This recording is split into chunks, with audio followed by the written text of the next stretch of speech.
Olha aí. Grande Grande Fabinho. amigo, Tá dando para me ouvir direitinho aí? tá ótimo, Que perfeito. beleza. Saudade de você, rapaz. Só assim que a gente Cara, se vê, hein? muita saudade de, depois de um bom tempo, rapaz, Quase 20 anos. é Não, verdade, 20 verdade. anos? Um abraço para Massinha que entrou aí, grande Massinha, show de bola também, uma pessoa muito querida. Ô, Benilson, primeiramente eu quero te agradecer pelo carinho aí de aceitar esse convite para a gente trocar essas ideias no Mastro. Te agradecer por essa amizade de longos anos e você tem sido assim uma referência na área, principalmente da psicologia, porque eu sou fã da psicologia e quando eu soube que você estava na área, passei a acompanhar você mais ainda, né? Eu quero iniciar esse bate-papo pedindo para você falar um pouquinho eu gosto de iniciar assim porque a gente desenrola umas coisas massas, da sua particularidade, como você iniciou nessa escolha desse caminho que você fez e o que te chamou a atenção. Depois a gente vai desenrolando aí mais a conversa. Cara, boa noite a todos, né, que estão nos assistindo aí agora. Pode ter a oportunidade de acompanhar esse nosso bate-papo aqui. E aí eu quero dizer da minha alegria, na verdade, né? Da minha alegria, da minha satisfação de estar aqui com você depois de tanto tempo. Às vezes eu falo em alguns espaços, não falo isso em todos os espaços, né? Sim, sim. Eu disse assim, Rob, aí, como é que é? Como é que foi? Tá, como é essa história? Eu disse assim, rapaz, eu fui... Aí, de certa maneira, eu disse, eu fui marinheiro e tal, pá. Às vezes, rapaz, não acredito, você... Não é possível, é mentira isso, não acredito. É E aí, muita gente. para dizer ao público que eu conheço o, com esse companheiro aí de muito tempo, né, de quase 20 anos aí, conheci na Marinha, grande Jefferson, conheci na Marinha, e de lá para cá, depois que eu saí da Marinha, eu mergulhei aí em alguns campos de atuação, vamos dizer assim, de atuação não, mas assim, eu me inseri em alguns espaços em que me trouxe algumas reflexões para além do que estava posto, né? E uma delas foi pensar, primeiro foi me entender, né, como sujeito negro Sim, nessa sociedade, né? Então tinha uma coisa que eu não entendia muito bem, que era o porquê que as pessoas, né? Era uma pergunta que é muito simples, né? Por que que as pessoas, por que que umas pessoas têm mais, outras têm menos, né? sim, Por que que sim. umas têm, é uma pergunta parece simplória, né? Mas para mim teve grande significado. E aí eu perguntei mais, né? E fiquei me perguntando por que que as pessoas negras, elas estavam, a sua grande maioria estava em condição de vulnerabilidade, né? E aí eu fui para o Instituto Steve Biko, e tive a oportunidade de estudar lá, era é um instituto pré-vestibular que trabalha com jovens, pré-vestibular para jovens negros, né? Sim. Homens, jovens, homens e mulheres negras. E eu tive a oportunidade de frequentar esse quilombo, né, que a gente pode chamar de quilombo, Sim.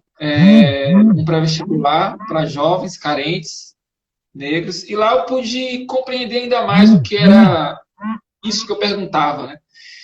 E daí lá eu tinha uma disciplina que se chamava Cidadania e Consciência Negra, né?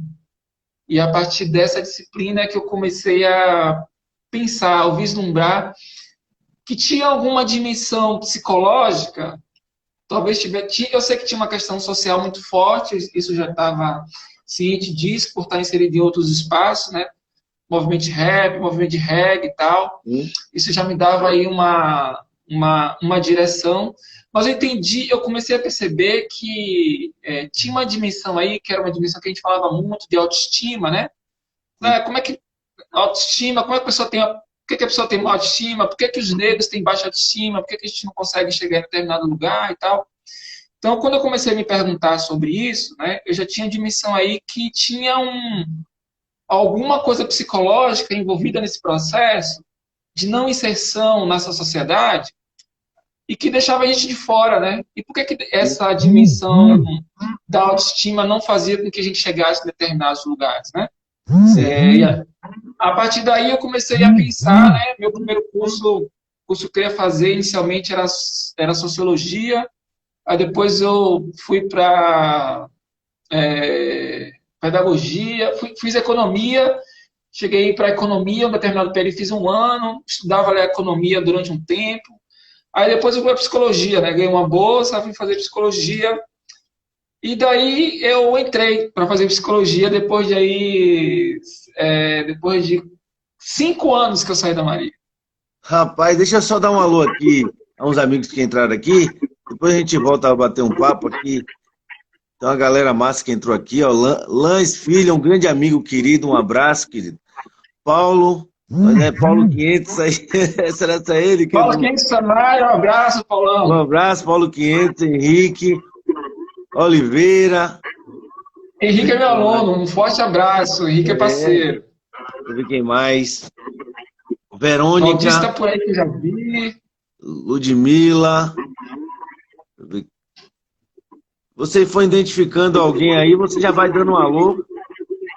Pode deixar que eu dou aqui. No desenrolar Claudício, aqui. Um abraço, querido. Deixa eu ver aqui. Robson, grande querido amigo Robson, um forte abraço, querido. A galera do Sebo Ilhéus aqui, uma galera massa que tem aqui em Ilhéus. Muito bom, Ilhéus. Lãs, um abraço. Lãs, ele foi diretor aqui da biofábrica daqui da cidade, da nossa região. Um cara muito competente, muito querido, especialista mesmo na área do conhecimento da nossa região. E agora ele também é pré-candidato a vereador em Itabuna. Um forte abraço, Lãs.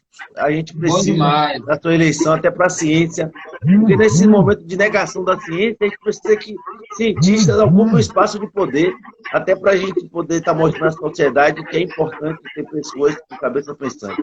E como o Lãs e outros amigos e companheiros em todo o Brasil, é necessário a ciência estar ocupando espaço também da disputa política. Paulo 500, grande querido amigo.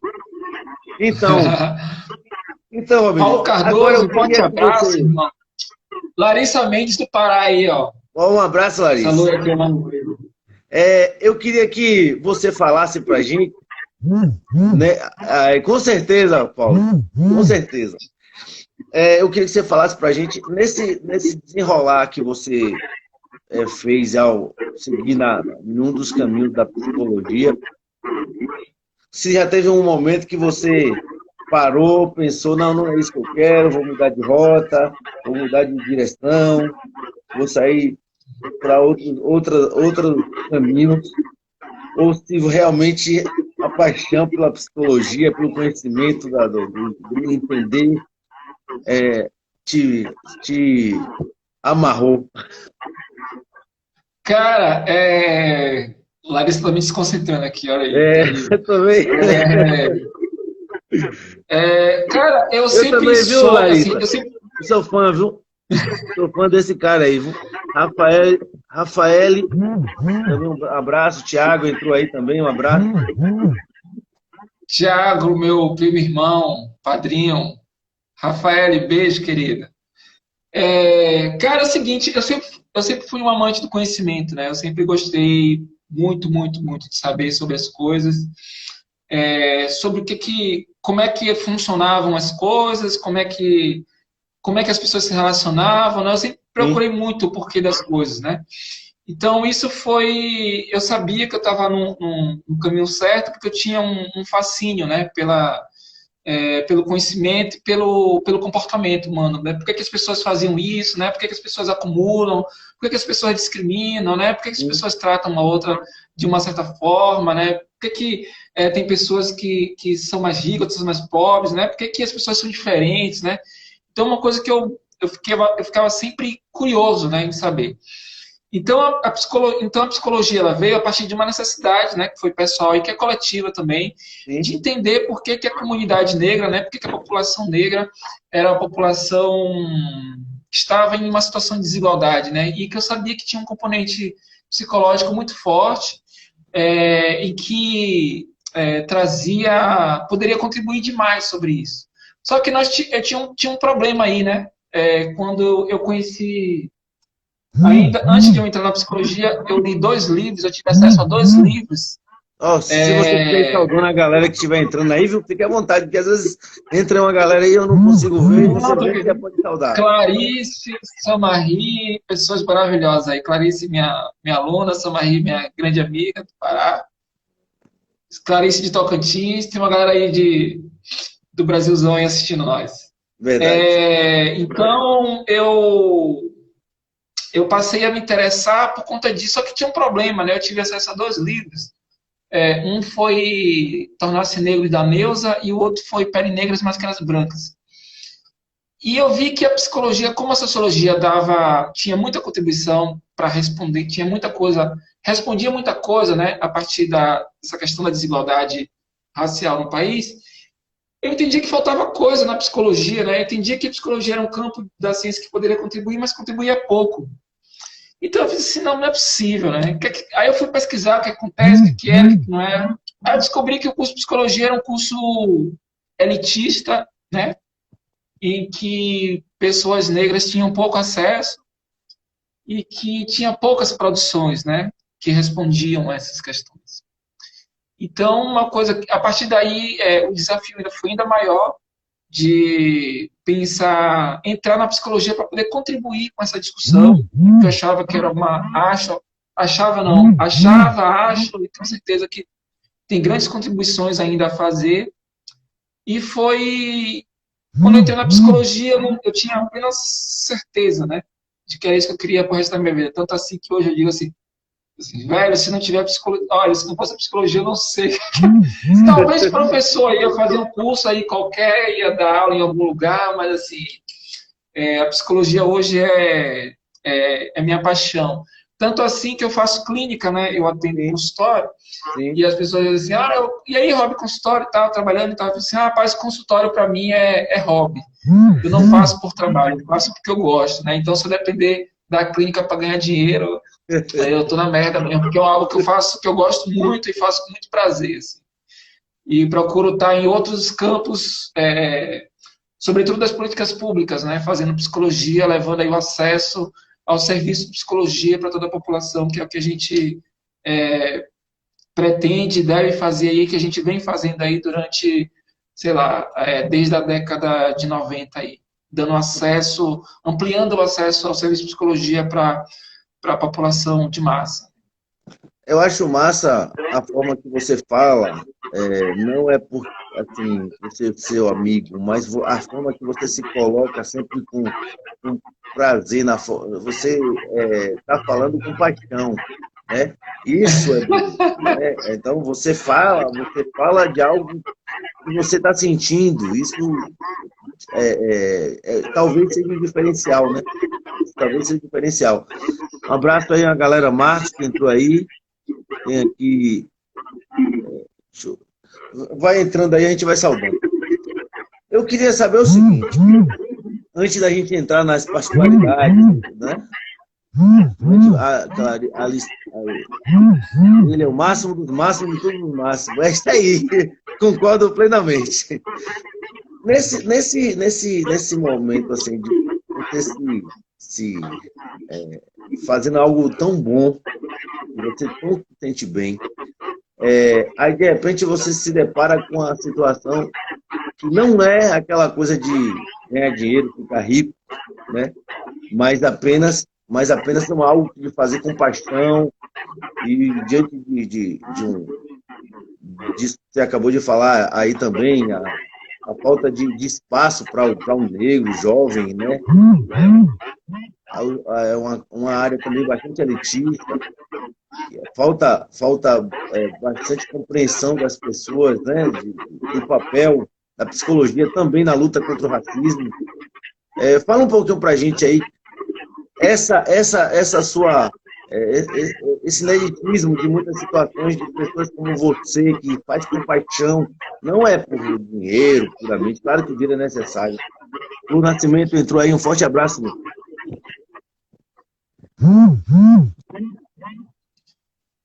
Cara, deixa eu dizer um negócio assim. Você falou da ciência, né? A psicologia ela tem um papel importantíssimo, né? Fundamental aí também na luta contra o racismo, né, cara? Por que eu digo isso, né? A nossa live é sobre saúde mental, né? Sim. E aí muitas pessoas às vezes compreendem, entendem que a saúde mental está só no funcionamento psíquico, né? Parece que está apenas aqui, né? Na nossa cabeça. A gente E está não é. trabalhando no início para chegar no todo, então a gente é um É, caminho. e a psicologia, ela tem um papel importante, e aí eu preciso dizer para a galera que está assistindo a gente o que é a psicologia, né, cara? Sim. Eu sou um psicólogo, eu me denomino um psicólogo clínico e social. Psicólogo clínico é aquele que pensa a clínica, né, que está lá no consultório, né, quatro paredes, e que escuta o sujeito. E eu também sou psicólogo social. Psicólogo social é aquele que trabalha as relações humanas, trabalha a partir da sociedade. Então, como é que a sociedade se relaciona? Como é que a sociedade se desenvolve? Como é que essas relações estão colocadas que em um determinado momento ela impacta, né? Ela pode causar sofrimento na vida do sujeito, né? Na vida do indígena, na vida do quilombola, na vida do trabalhador, né? Na vida da mulher, né? Como é que isso chega, né, para essas populações? Porque a gente está falando de populações, né? Sim, Quando a gente sim. fala de psicologia social, a gente precisa falar de pessoas, de grupo de pessoas. Sim, sim. Então, pensar população é isso, pensar psicologia social é pensar populações, né? E como a relação na sociedade está estabelecida, que faz a gente pensar de como está a saúde mental dessa população, de como está a saúde desse sujeito nessas populações. Então, isso também é psicologia, né? Psicologia vai para além daquele espaço de quatro paredes, né? Psicologia, ela avança para poder pensar comportamentos sociais, relações sociais, grupos sociais, né, e como eles funcionam. Né, e a partir do funcionamento deles, a gente vai saber aí, a gente vai entender se essa sociedade ela é saudável ou não, né? Se ela está adoecida ou não. Então, parece um movimento distante, mas aí preciso dizer o seguinte: a psicologia ela está intrinsecamente ligada com a política. Sim. Né? A gente que está aí está intrinsecamente ligada com a política, por quê? Parece assim, pô, Rob, mas o que, é que a política tem a ver com psicologia? Não é psicologia, né? Não é cabeça, né, gente, tal. Mas se a gente avançar e pensar que a política, a gestão de vidas, de pessoas, ela determina quem vai morrer e quem vai viver, ou que determinado tipo de política alcança determinado tipo de população, a gente está entendendo aí, a gente pode entender aí, inclusive a gente tem um ramo que se chama psicologia política, né? Que pensa essas relações. A gente vai, a partir daí que a gente vai poder perceber o quanto a psicologia ela é fundamental e necessária para pensar toda a sociedade brasileira. Não só a partir do campo da... Segura só um segundinho aí, deixa eu dar um alô, que uma galera entrou aqui. Eu vou falar assim que a gente tem que dar moral para quem dá moral pra gente, né?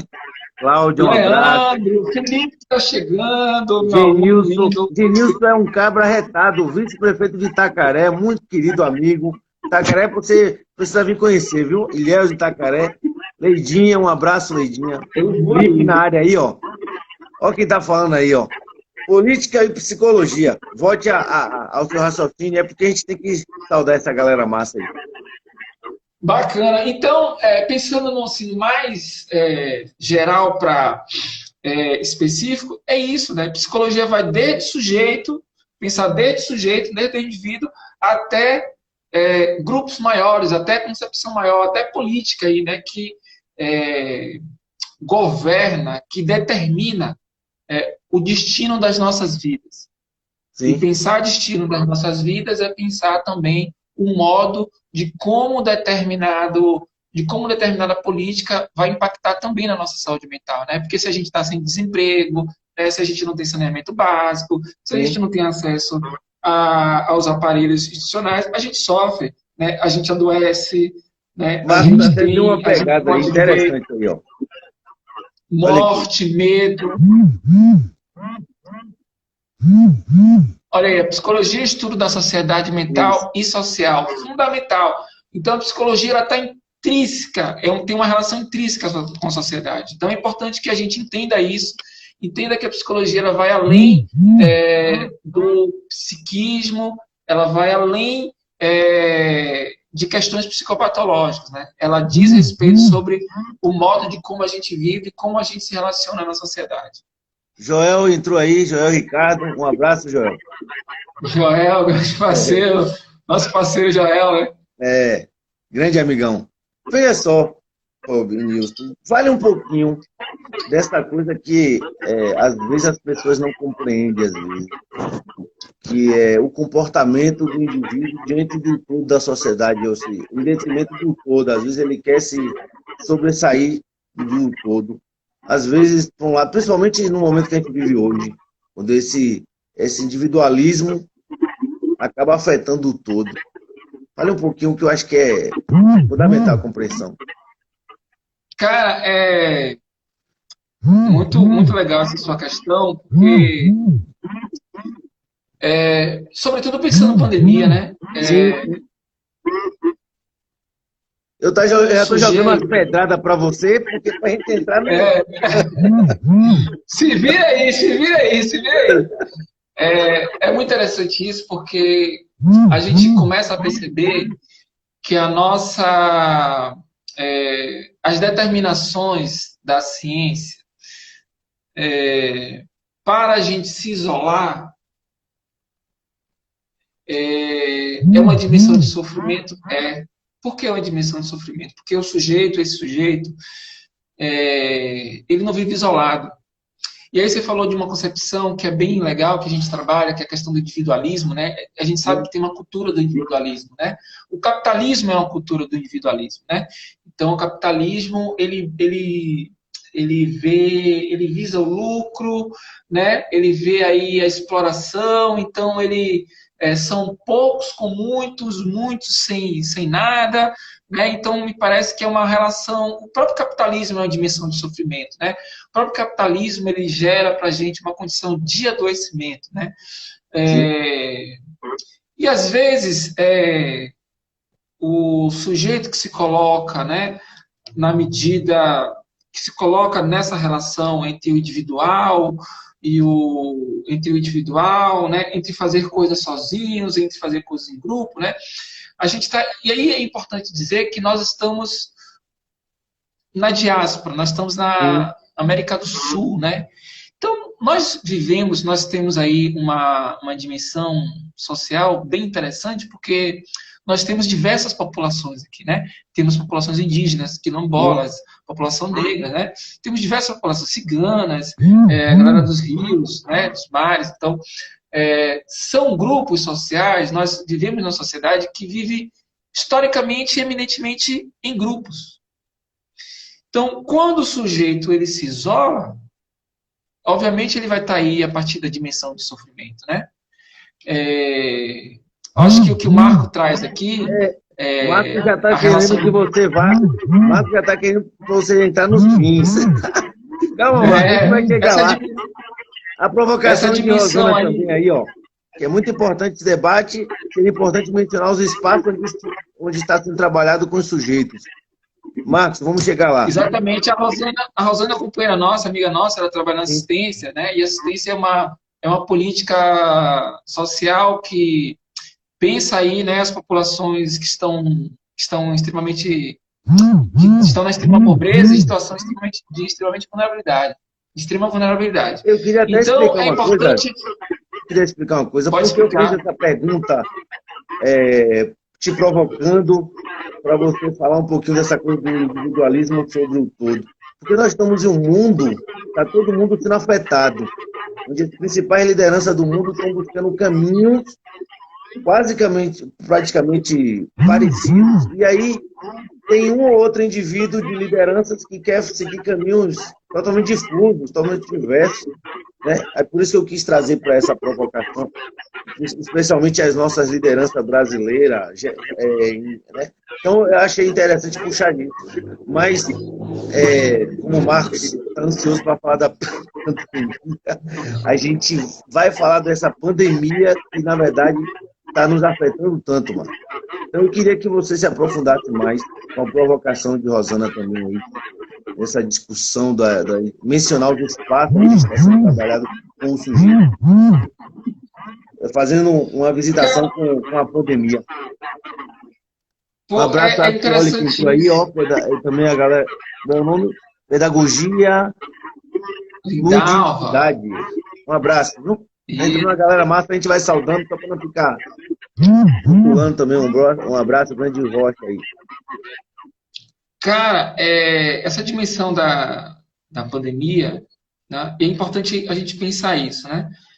A psicologia, ela pensa relações sociais, ela pensa cuidado, ela pensa comportamento, ela pensa subjetividade. E nada disso é pensado, é cuidado, é visto a partir desse profissional que pensa, dessa ciência, desse profissional que trabalha com psicologia. Nada disso é pensado isoladamente, né? É preciso pensar o sujeito a partir dessas relações. O sujeito, ele vive, né, numa rede, ele vive a partir de uma complexidade, né? Mundo globalizado. Então, a gente vê que a pandemia... Dizem, né, que a pandemia... Estão dizendo aí que a pandemia ela é democrática, mas eu tendo a discordar de que ela seja democrática, porque a pandemia, apesar de ser um fenômeno mundial, ela atinge comunidades, grupos e pessoas de formas distintas, né? De formas diferentes. E aí a gente tem aí dimensão de pessoas que conseguem, têm condições de se isolar, e a gente tem pessoas que não têm condição, né? Não tem a mínima condição aí de fazer esse isolamento que pede aí... aí, no caso, seria consequência. As instituições de saúde, né? Tudo isso pensando uma consequência que é algo muito além disso, né? E aí, quando eu digo muito além disso, o que é que a gente pode pensar? A pandemia, ele é um fenômeno que só agravou os problemas que nós tínhamos aqui. Então, se a gente pensar, por exemplo... Pois as vísceras... Exatamente. Se a gente pensar que a psicologia é uma ciência que cuida, né, de pessoas, que pensa, a gente tem aí um campo que pensa prevenção e cuidado. Né? Então, se eu pensar prevenção e cuidado, eu preciso pensar políticas públicas sociais que pudessem ou que podem, né, e que devem agregar a grande população para que fenômenos como esse não afetassem tão profundamente a nossa sociedade. Então, a pandemia, ela veio denunciar, né, um fenômeno, né, epidêmico de saúde, né, de doença, que agravou uma série de problemas que já víamos aqui, para quem está aí no campo social, já havíamos denunciado há muitos e muitos e muitos tempos. Muito tempo. Por que isso, né? Se a gente pensar que o campo da psicologia é um campo de cuidado a condições de sofrimento, né? Então é um campo aí que cuida, né? Que pensa aí dores, angústias, né? Desprazer, mal-estar e uma série de outras. E aí eu posso dizer mais, né? Eu posso dizer uma série de outras dimensões de sofrimento que a gente tem vivenciado e que que o fenômeno da pandemia ele escancarou, ele agravou. Então nós tínhamos aí uma sociedade que era extremamente desigual, pobre, adoecida, porque a pobreza, a miséria, a desigualdade, ela leva ao sofrimento, ela leva a dor, ela leva a tristeza, ela leva a angústia. Então tem uma dimensão psicológica aí muito forte a gente pensar a partir dessas relações. Então, o que foi que a pandemia fez, né? A partir da condição que nós temos, ou que nós temos, por exemplo, aqui no Brasil, ou com populações que são extremamente vulneráveis. Uma alta taxa de suicídio, nós já tínhamos, né? A alta taxa de suicídio gravou. Um medo aí com uma dimensão, um medo com uma dimensão de proteção que virou dimensão de sofrimento, né? Que virou uma dimensão de angústia terrível, né? Nós temos aí incertezas, né? Porque a gente não sabe do futuro, a gente não sabe se a gente vai ter emprego, a gente está com emprego hoje, mas não sabe se vai ter emprego amanhã, né? Por conta também, né, de uma política de governo que, né, que nega, né, essa condição aí, que nega a ciência, né, nega a saúde, nega a ciência, nega uma série de coisas. Nós temos aí a própria dimensão do preconceito de quem sofre, de quem pegou Covid, né? Assim, olha, eu não vou dizer que eu tenho Covid, porque senão fulano vai querer estar comigo, eu vou me isolar, as pessoas não vão querer chegar perto de mim, né? Então tem uma série de... A morte, o tédio, né? Tem uma série, né? A solidão. Só queria fazer uma provocação. A mensagem passada por um líder negacionista, ela influencia no comportamento da sociedade? Ou parte dela? Diretamente. Deixa eu só saudar uma galera que entrou aqui rapidinho. Jackson Rodrigues, um forte abraço, querido. Ó, o Sage que tá na área aí, ó. Ione, um abraço. Dani Rotz, um abraço. Deixa eu ver se entrou alguém mais aqui. Se entrar aí, você vê. Magno Lorena, um abraço. Enfim. Magno. Vai. Aracildo, um grande abraço, grande Aracildo. Loucademia de Cinema, um forte abraço para essa galera aí.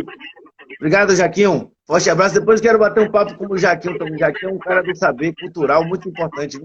Pense num cabra bom. Um abraço, muito bom, legal. Um abraço, querido. Dá um abraço para Marquinhos aí, pô. Marquinhos aí.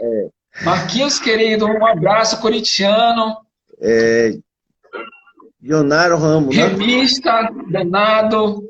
De Belém aí, ó. Belém. Remista retado. Tamo junto, Leguinho. Outra provocação, ó, indiretamente, é que não pode ficar em casa aí, não? Do Marcos. Então, veja, Jefferson, a mensagem que esse líder, que um suposto líder pode dizer para a gente, pode mandar para a gente, ele pode agregar ou pode desagregar, né? Sim. Então, nós temos aí uma politização de uma doença que está assolando milhões de brasileiros. E a gente tem aí um discurso de um líder, né, de um estadista, né, presidente da República, que tem... E é lamentável a gente falar disso aqui, porque é um discurso que desqualifica, é um discurso que nega, é um discurso que tem matado as pessoas. É mais do que um discurso, é mais do que uma narrativa, porque, veja, tem um conceito que a gente está trabalhando atualmente, que é um conceito do Ashley Bindé, que chama-se necropolítica. É um conceito de necropolítica. O que é esse conceito, né? Assim, é uma forma de fazer política que mata pessoas. Sim. Então, essa forma de governar a partir de uma narrativa, a partir da negação de uma doença tão perigosa e tão nefasta como essa, é algo que nos deixa...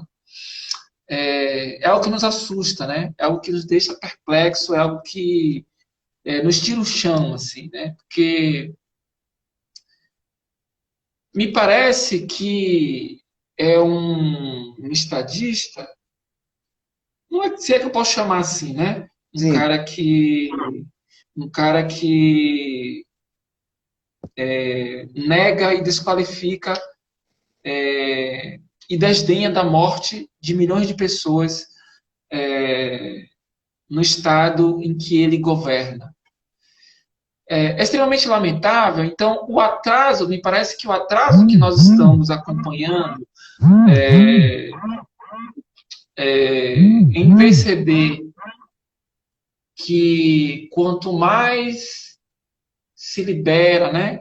Parece que quanto mais a gente caminha para uma não posição de isolamento, para uma não posição de quarentena, me parece ser uma política de morte para determinadas pessoas. E não é para qualquer pessoa, né? As pessoas que não têm condição de ter acesso ao SUS, que a gente sabe aí que esse próprio governo ele faz aí uma narrativa de Agora, privatização da me fale instituição uma coisa. pública, no entanto... Oi? Me fala uma coisa.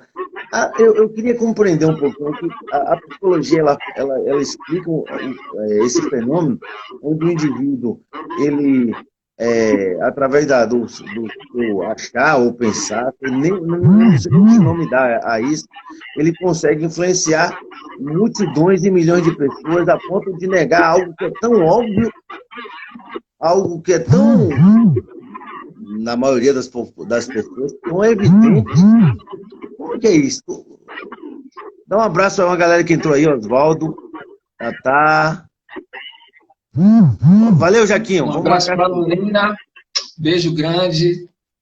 Para mim é tão complicado compreender, eu como leigo, né? Talvez você possa nos ajudar nesse duro, para mim eu acho muito, nesse duro raciocinar, como que milhões de pessoas, multidões, milhares, conseguem embarcar em uma narrativa a ponto do comportamento da pessoa ser totalmente, eu chamo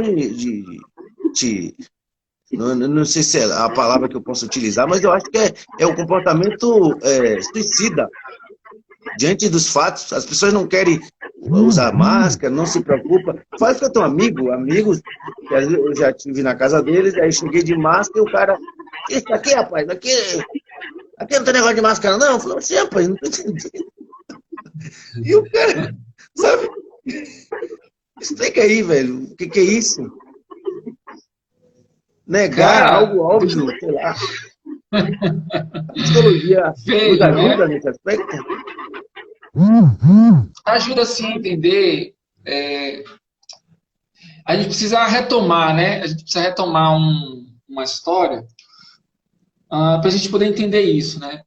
As pessoas que elegeram o Bolsonaro, elas não elegeram o Bolsonaro por ele ter um programa, por ele ser um cara ideal, por ele ter tido contribuições ao longo da sua história. Não foi nada disso, né?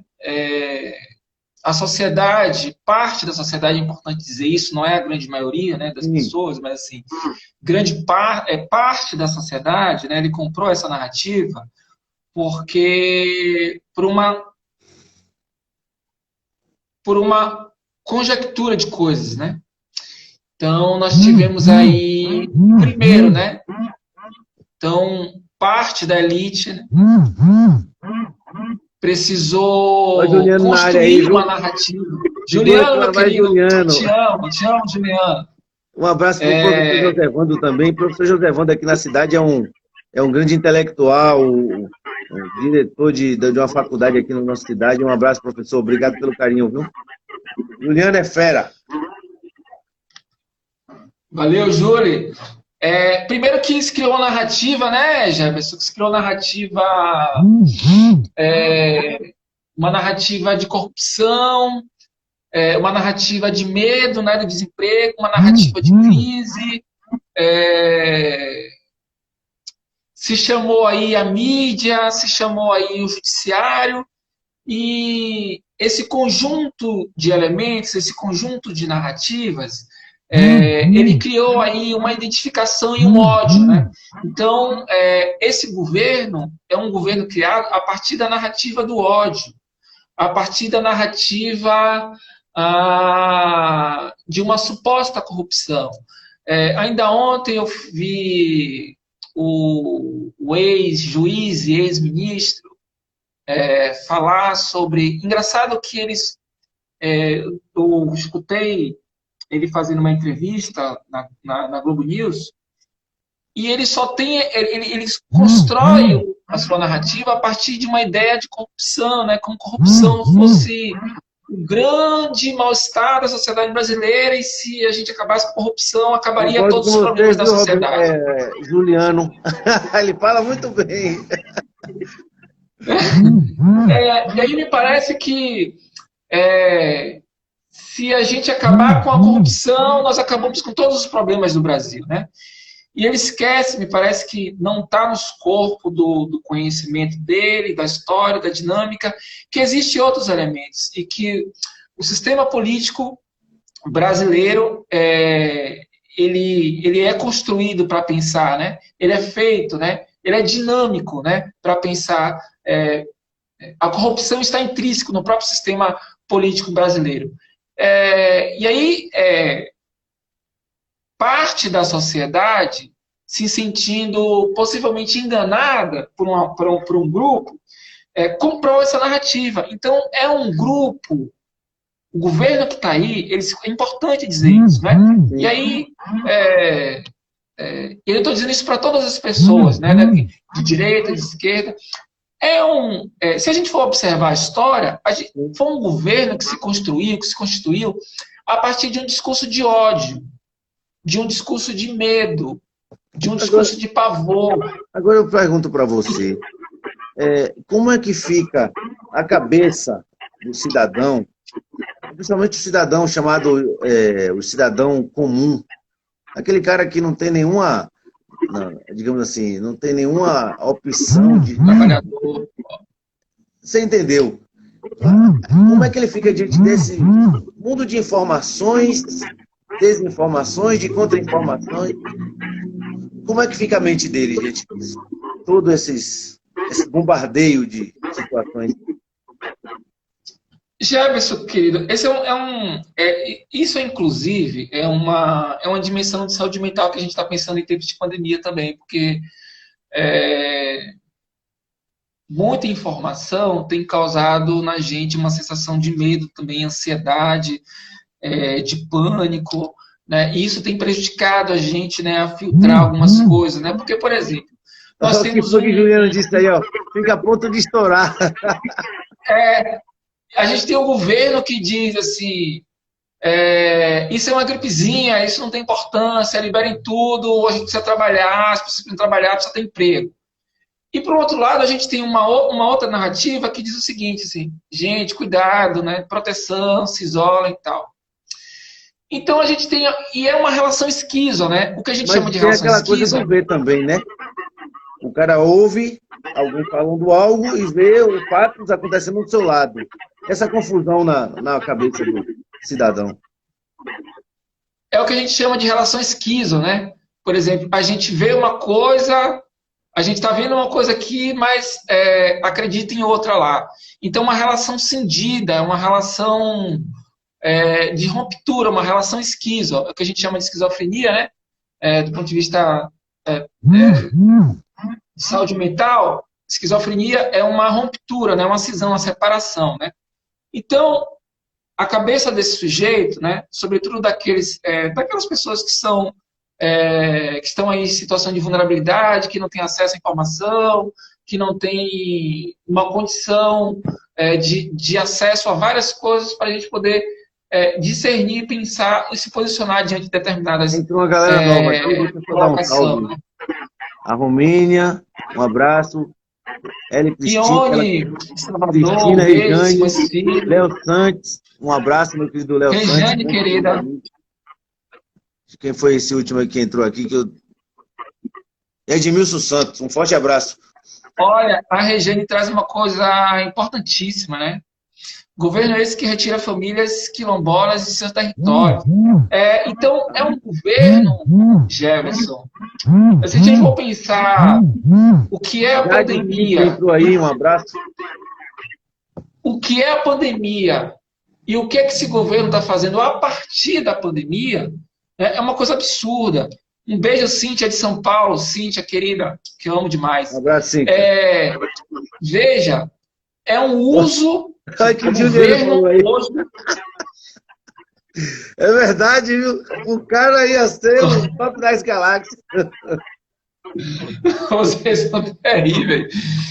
Então, veja, se eu tenho hoje um governo, veja só, eu tenho um governo que faz uso de uma situação endêmica brasileira, uma situação de extremo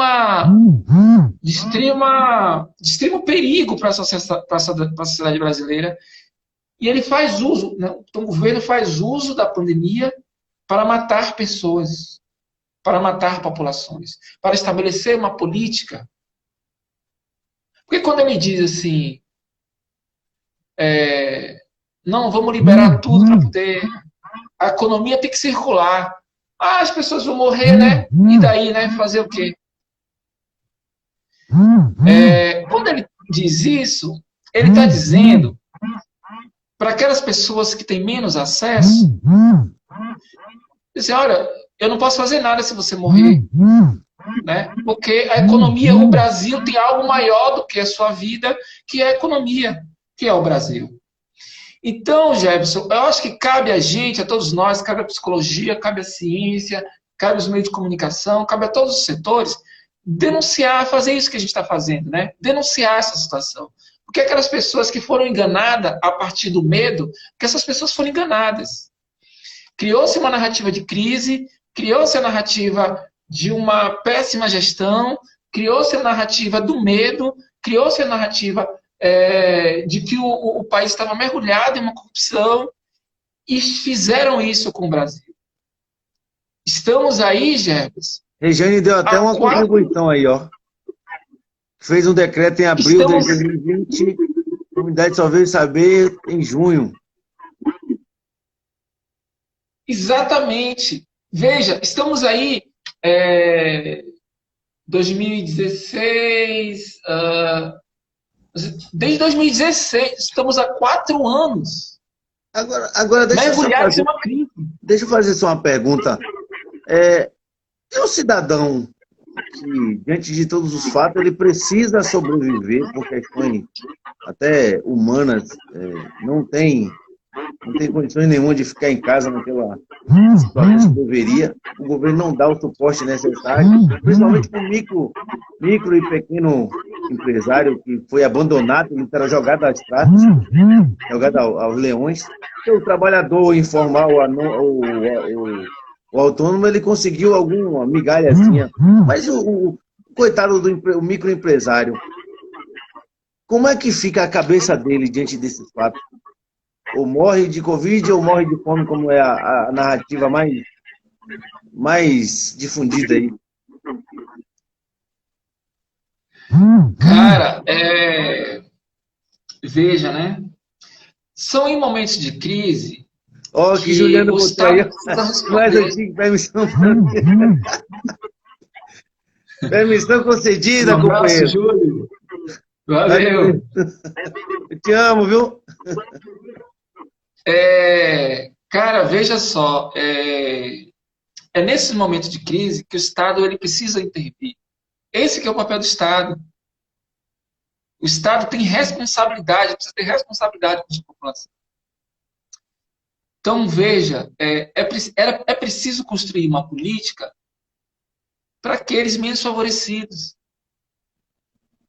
Não adianta, não tem como a gente construir uma política, construir um Brasil, construir um cenário diante de uma crise como essa, se a gente exclui, se a gente nega, se a gente coloca à margem determinadas populações, populações quilombolas, né, população negra, população indígena, populações amazônicas, né? Não é possível. Então, construir uma política, dar condições a essa população, promover políticas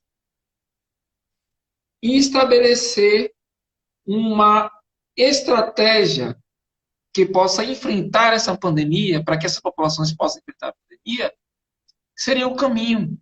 A gente não escuta, a gente não vê, a gente não percebe nenhuma dessas políticas, nenhuma dessas ações, nenhuma dessas iniciativas para com essas pessoas. São pessoas que precisam, nesse momento, do braço do Estado. E aí, quando o Estado diz assim, ó, é Estado mínimo, que é o Estado, né? Que é o que pensa aí a política econômica desse governo, é Estado mínimo. Se a gente pensa em Estado mínimo, a gente não dá acesso necessário para essa população. Eu tenho uma provocada aqui. O Birajara Augusto é meu padrinho, meu professor, meu mestre, lá de Brasília, do Planalto da Central. Um beijo no seu coração, viu? Está nos acompanhando aí. É um grande professor também, viu? Pô, legal. Ele passou os últimos 14 anos, até 2016, ele foi um dos cerimoniais da Presidência da República. Fez um belo trabalho, andou o Brasil, a compreensão do que é Brasil. Pense num cara que dá aula do que é Brasil, é esse cidadão aí. Te amo, viu? Beijo. Beijo, Bira. Agora eu te pergunto, Benilton, um cidadão, diante de todo o que está sendo posto para ele, seja através das mídias, seja através do que ele recebe nas redes sociais, a cabeça dele, como é que fica? Como é que fica o psique dele?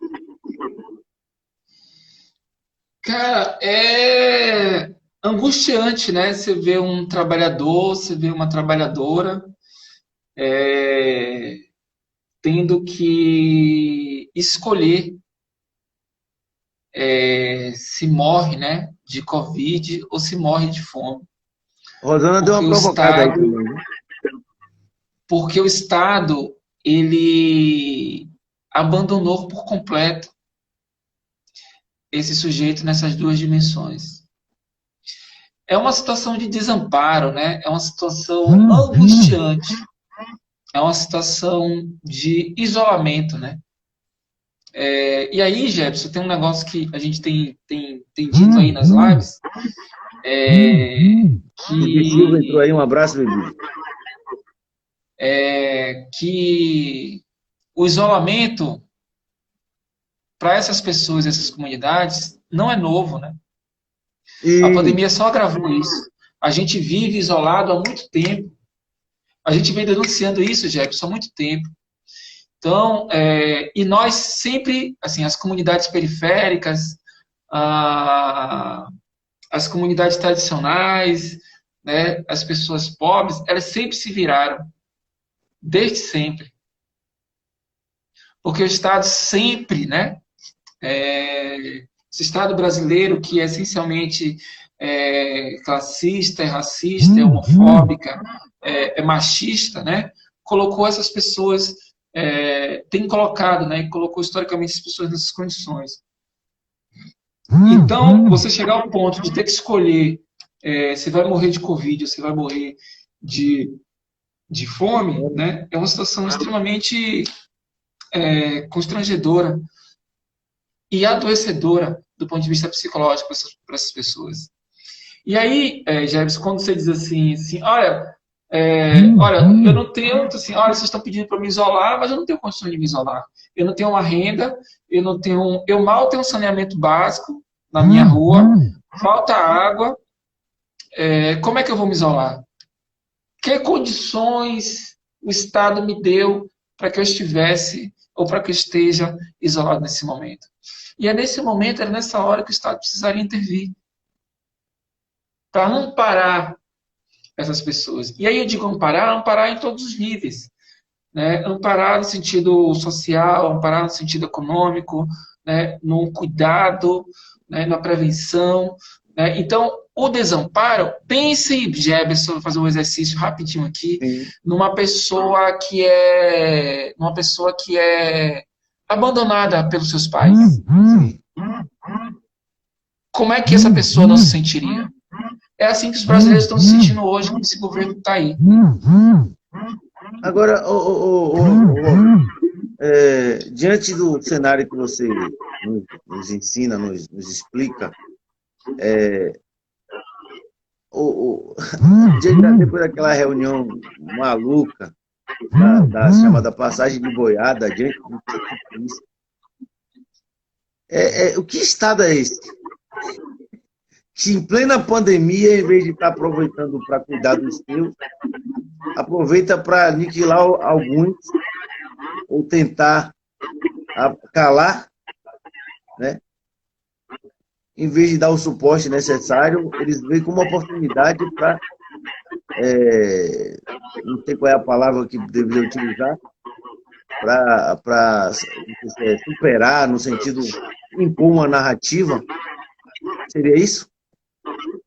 Um comportamento? Estado genocida, Jefferson. Estado de morte. É isso. É um Estado que não está preocupado com a vida das pessoas. É um Estado que está preocupado em produzir riqueza aos seus. Então, me parece que há, na condução de um projeto para a vida dessas pessoas, uma condução de um projeto de morte, de abandono. É um projeto de morte. Não tem. Se você pensar, se a gente pensar assim, se a gente fizer uma construção histórica daquilo que. Deixa eu só fazer um salve aqui, que entrou uma galera boa aqui. E para não passar despercebido, uma galera massa aqui. Aqui, ó. Nilton Cruz. Nilton Cruz é um grande amigo querido aqui na nossa cidade, um grande empresário, tem feito um bom trabalho aqui na cidade, diferente de muitos gananciosos empresários. O Nilton tem se colocado na disposição para fazer o pensar diferente, para dar uma alternativa administrativa para a nossa cidade. É um cara muito humano, que nasceu na classe baixa. Hoje é um grande empresário, mas ele fez toda uma trajetória que depois eu queria até que você falasse sobre essa coisa de o cara sair de baixo para até ter uma alta sociedade. Ele compreendeu o seu processo, né? Que é meio complicado. Vou dar um abraço para Santos também, que entrou aí. Jael, Rafa. Um abraço, Nilton. Sim. Como é isso? O cara receber essa carga Valeu, querido. Essa carga não sei se emoções, não sei qual é a palavra que se utiliza, diante de todo além da doença que oprime ele, né? Como eu citei mais cedo, o microempresário, o pequeno empresário, até aproveitar o nosso querido amigo que está nos assistindo, ele está sendo totalmente abandonado, totalmente largado Deus dará, não sei nem o que eu diria. Na hora que ele precisaria, ele está recebendo o suporte do Estado. O Birajara disse que não podemos esquecer que o Estado é comandado por políticos de direito e sempre de donos do poder econômico. É verdade. Um abraço, Eustácio, grande amigo querido. Eustácio é uma liderança sindical da Bahia, um dos grandes referências aqui na nossa Bahia querida. Bom demais. Essa compreensão do processo, a mente, como é que fica do cidadão comum, aquele cara que ele fica assistindo a banda passar, está com fome, ele precisa sobreviver. É um processo que a gente chama um processo de alienação, né, Jefferson? Eu acho que A gente todo vai mundo ter passa. a gente não vai dar para falar agora, vamos ter que reativar a live 30 segundos. Ah, tá. A gente vai voltar, pessoal. Olá, Vinícius. O tempo voou. Beleza, estamos de volta. Eu acho fundamental, de agora em diante, o tempo é seu, viu? Eu sei que você tem as suas responsabilidades, mas a gente não poderia deixar de pelo menos fechar um pouquinho desse raciocínio que você estava desenrolando. Não, eu acho que é um momento importante para a gente pensar isso, né? Eu acho que como é que fica a cabeça da população em tempos como esse, né? Em tempos em que a pandemia aí tem devastado milhares de famílias, milhares de pessoas adoecidas, levado ao sofrimento, ampliado ainda mais a desigualdade entre as pessoas. Não é possível que, num momento como esse, o Estado não se coloque à disposição dessas pessoas, né? E dessa população. Então, não tem uma outra forma, um outro termo para definir o Estado, senão um Estado se não um Estado genocida, né? Um Sim. Estado de morte, um Estado que tem construído uma política que leva à morte de milhares e milhares de pessoas. Em consequência disso, Jefferson, nós temos aí, inclusive, estudos, né? Estudos aí, perspectiva. A gente tem aí pensado que talvez a próxima pandemia seja uma pandemia ligada à saúde mental. Porque você veja, né? A depressão Porque já é um problema moderno, né? Já é um problema atual, muito atual.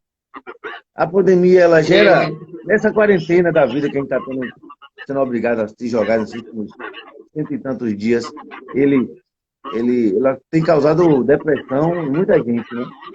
Fala um pouquinho disso, veja, dessa coisa, estado clínico das pessoas, de modo geral. a Um abraço depressão, a o que a gente Araújo chama. Neto. Um abraço, querido. Está nos acompanhando Neto, aí. querido, meu amigo querido de Belém do Pará, já é o seguinte, a depressão, que a gente chama aí do ponto de vista psicopatológico, mas o que a gente chama aí de melancolia, né? Um estado Sim. melancólico, um estado de perda, né? Um estado de angústia intenso, é justamente esse estado em que a grande população tem vivido, né? Vivido em diversas dimensões, né? Se a gente for perceber dentro de uma perspectiva macro, política, Sim. a retirada de direitos é um estado melancólico, depressivo, de falta que a sociedade brasileira vem passando durante 4 anos, quase 4 anos. Então, é o agravamento. Me parece que quando um Estado ele retira direitos, senhora, a gente passou passamos um período aí construindo, né, edificando, né, políticas sociais para pensar com determinadas populações, mas hoje, né, quando a gente quebra, né, esses blocos, essas edificações, né, a gente vai perdendo. Então a gente fica sem amparo, a gente fica Você sem me fez, sustentação. sua explicação aí me fez, forçou, na verdade, a te fazer uma pergunta. Um cidadão, diante dessas tentativas que eu vejo, até assim, por mais que a gente possa não concordar, mas a tentativa de querer melhorar de vida, tentar mudar governos, mudar líderes, e aí, como diz o outro, ele só se ferra nas escolhas que ele faz, né? Que isso? Ó, Ram Story está dizendo aí, ó, Sim, você me orgulha não. Ramsés, esse é o homem. Um Está lá no Rio de abraço. Janeiro hoje. Marielda, querida. Mariel Pimentel entrou aí também.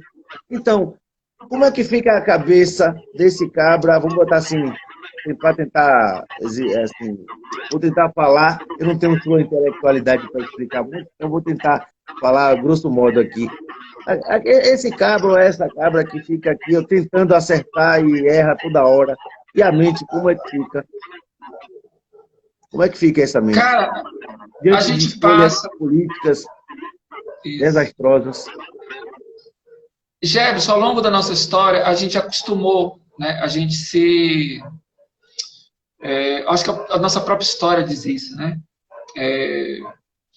De que em determinadas situações a gente precisava de alguém para nos salvar, né?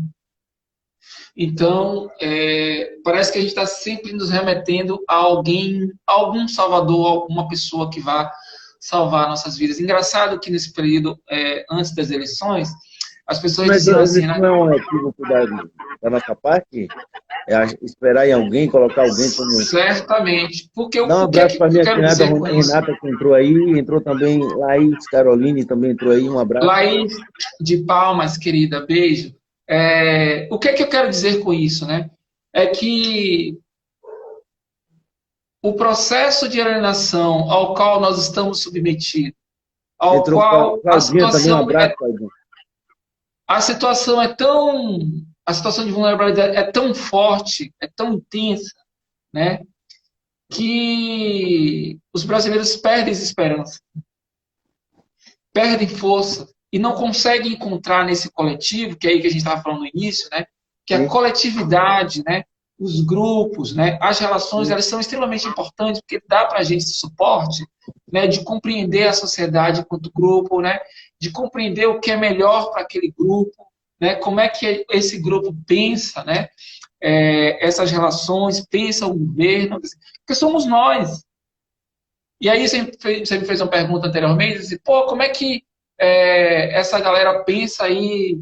Por que essa galera voltou, né? Como é que foi esse processo aí que levou essas pessoas a voltarem uma pessoa como essa que está aí, né?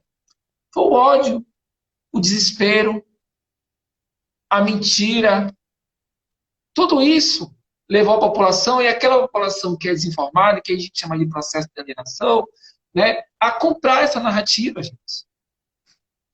Então, e aí eu lembro nas eleições que ela falava assim, se não der certo, por mais que nós apontássemos todos os prós e contras, né, de um processo eleitoral, né, e o que é que poderia vir a partir do que foi feito, do que esse cara fez ao longo da história, eu disse, beleza, se der certo, se não der certo, a gente tira.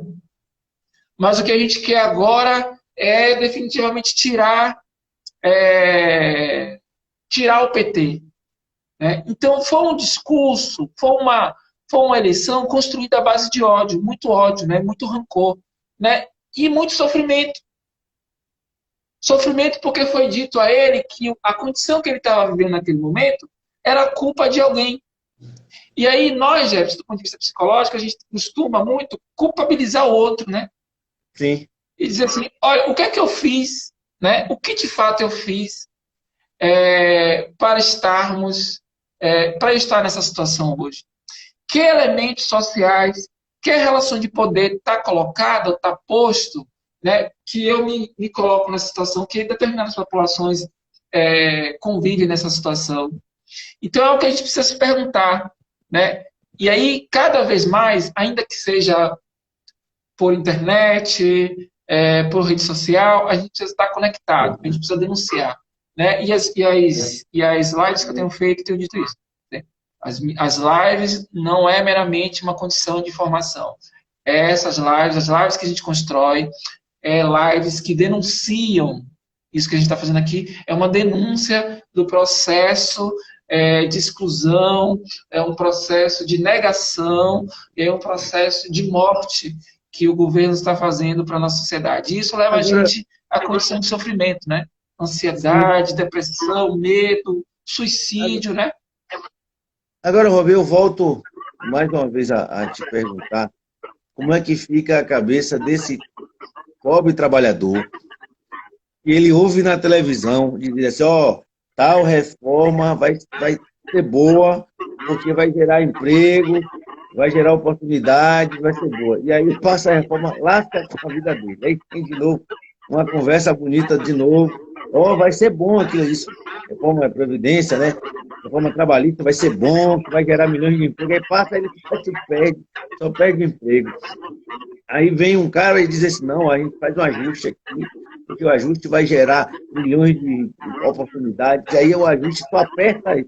E a cabeça desse cabra aqui, só se lascar aqui. Ele não consegue reagir quanto sociedade e coletividade. E vou emendar uma outra pergunta junto dessa. Aquele trabalhador que não se sente trabalhador, não numa classe organizada, como é que fica? A segunda pergunta responde a primeira. Porque é exatamente isso, Jefferson. Falta isso. Falta organização, falta coletividade, falta, né? Falta isso para nós. É importante dizer que quando a gente se organiza, a nossa convivência em grupo, em determinados grupos, elas nos ajudam a pensar juntos saídas para, às vezes, dificuldades que a gente sozinho não enxerga. Então, aquilo que muitas vezes o trabalhador... Porque veja, né? Que trabalhador é esse que você está Que perfil de trabalhador é esse que você está me trazendo? É um perfil, geralmente é um perfil de trabalhador que acorda de manhã cedo, vai trabalhar, Olha o trabalha o dia Joelson aí na todo. área aí. Um abraço, Joelson. Gelson, braço, querido. É um trabalhador que acorda de manhã cedo, trabalha aí quase que 8 horas por dia, volta para casa cansado, trabalha aí às vezes de domingo a domingo, com um dia de folga. Que momento esse trabalhador vai poder parar para se organizar com os trabalhadores, e aí a importância do sindicato, né, a importância dos movimentos sociais, mas que momento esse trabalhador ele está junto com esse outro trabalhador para poder pensar uma saída, né, para a sua vida, pensar melhoras para a sua vida. O que resta para esse trabalhador, do ponto de vista inclusive psicológico, Anderson, é o uso abusivo de álcool e outras drogas, porque essa é a única saída possível para esse trabalhador. De não pensar sobre isso, não ter que pensar sobre isso. Não ter que pensar que vai chegar no final do mês, ter aquela grana não vai dar para subsidiar o mínimo, né, para a sua vida. Então é isso, né? Cada vez mais esse processo, o capitalismo, né, essa condição do trabalho que é colocado, as condições de trabalho que é colocado esse trabalhador, nos leva esse trabalhador a não se ver, a não se encontrar, a não se perceber nessa relação. E aí a gente vai vivendo uma relação, né, sem olhar para a gente, sem olhar para o outro, porque ele precisa estar ali, focado na produção, né, na produção que vai gerar riqueza para o seu patrão. E aí Marx vai dizer, né, também, outros teóricos aí vai dizer que esse trabalhador está sob processo de alienação. Ele não pensa o que ele está fazendo, né? Ele não pensa a sua condição de trabalhador na sua empresa. Ele não pensa de como a política, né? Então, a própria nomenclatura, a própria narrativa de demonização da política é uma condição de alienação para esse trabalhador. Então, Sim. quando diz assim, olha, a política é uma merda, não presta, só tem vagabundo lá. Só tem vagabundo lá? Não, né? Obviamente não. Mas essa é uma narrativa que faz você estar fora do processo. Faz você não se inserir no processo, porque faz você não saber das condições, né, do fluxo que está acontecendo ali. Então, enquanto o Bolsonaro fala besteira, né, emite uma portaria, o Congresso e o Senado estão lá aprovando projetos que vai posteriormente acabar com nossas vidas, né? Então, isso que a gente precisa ficar atento, né? Agora, ô Robin, como é que, como é o nome que se dá a uma atitude de governo onde ele veta o uso do principal instrumento do combate àquela doença que está matando muita gente. Um abraço que uma galera que entrou aí. Deixa eu só dar um alô aqui. Marcos Anunciação, um abraço, querido. Eu vi quem entrou aqui. Previsão me acha, um abraço também. Vi Valdice, entrou junto com o Joelson. Eu queria que você me explicasse que loucura é essa? Que sandice é essa? O cara vai, veta, assim, uma lei que iria obrigar as pessoas a utilizar máscara. A máscara é o mais eficaz de todos até agora, mecanismo de proteção do indivíduo. Aí ele veta em alguns lugares, como presídios, igrejas e comércio, no comércio. Ou seja, com o argumento de que quem vai legislar sobre é os municípios e o Estado. Um abraço para o doutor Alan Góes aí, um abraço, viu? Um cara que eu sou fã, viu? Cláudia Valverde também, um abraço. Explica um pouquinho aí, Claudinha. psicologicamente, o cidadão comum, o leigo como eu, aqui, que fica aqui vendo uma situação dessa, que parece tão óbvia, como é que fica na mente? O psique, o pensar, na verdade. Duas coisas, né, Jefferson? Uma coisa é dizer que Isso não é loucura, não. Ele sabe exatamente o que ele está fazendo. Porque quando ele diz para o trabalhador não usar máscara, ele está dizendo que esse trabalhador ele pode sair às ruas, se expor ao perigo, né, do coronavírus, e, consequentemente, esse trabalhador não vai, ele vai pegar coronavírus, vai tentar vai tentar acessar ao serviço de saúde, obviamente não vai conseguir, possivelmente se ele tiver comorbidade, ele vai morrer. Então, veja, né? Isso está mais do que evidente. Então, ele sabe, sim, o que ele está fazendo. E aí, com a permissão da palavra, não é loucura, muitas pessoas dizem que esse cara é louco. Não, ele não é louco, né? Porque a loucura, ele rompe com uma realidade. Parece que à primeira vista é uma ruptura com a realidade, que ele está fora de si, mas ele não está. Está mais numa condição aí de perversão, né? O prazer em matar as pessoas, o desejo em matar as pessoas, do que propriamente uma loucura, né? Mas ele sabe exatamente o que ele está dizendo, o que ele está fazendo, né? Porque foi assim, provado, mais do que provado, que a política que ele faz não é uma política para e pela vida. É uma política que pensa a economia. E pensa a economia do ponto de vista da grande burguesia. Então é para eles que ele está governando. Não é para a população periférica. Então, essa é a primeira coisa. Então, é um direcionamento, de fato, né? Para matar pessoas. E a segunda coisa, né, pensando nessa relação entre as pessoas que ficam, meu Deus, e agora? O que eu faço e tal?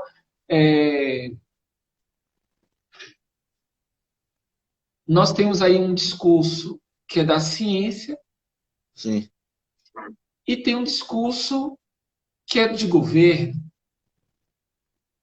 Ora, então as pessoas que votaram, que se identificaram, né, que votaram, né, Sim. no representante, né, do governo, elas têm aí uma percepção de que o tempo todo o governo ele está lutando contra o inimigo. E que não é a pandemia.